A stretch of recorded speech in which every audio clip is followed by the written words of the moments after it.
I'm here on a special trail that I walk and run along every week. And it's special to me because it's not only in nature, but it's that place where I can feel close and alone with God.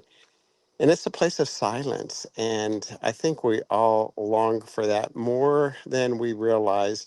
Joseph was in prison, and in prison, he was very much alone. But it was in that prison that he discovered that God was with him, that God was shaping his soul, and God was doing a great work in his life.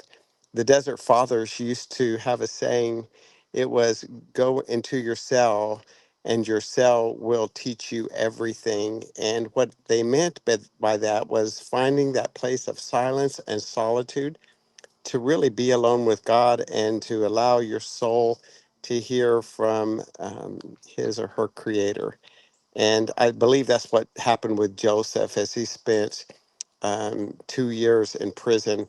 God met him there and God shaped his soul there. And I still believe our cell, whether it's a prison cell or those places like this where we can be alone with God, are so critical for our Christian lives.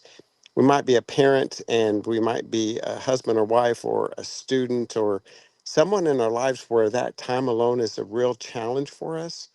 But I truly believe whether it's a moment that we're sitting at the table with a cup of coffee or in the shower or walking along nature or just sitting on the side of our bed, breathing in and taking in the presence and the life that God gives us, and just being alone and present with God is one of the most transformative things we can do. We are a distracted people, and God sometimes invites us into that place of silence and solitude, that place that the monastics, the early church fathers and mothers used to call the cell, to discover what Joseph did, that God is with us and that God has something to say to us and through us. So this week, I hope you'll take a moment just to be still and just to be quiet, wherever that place is for you, just for a few moments, and let our God, the God who loves us, speak deeply into our souls.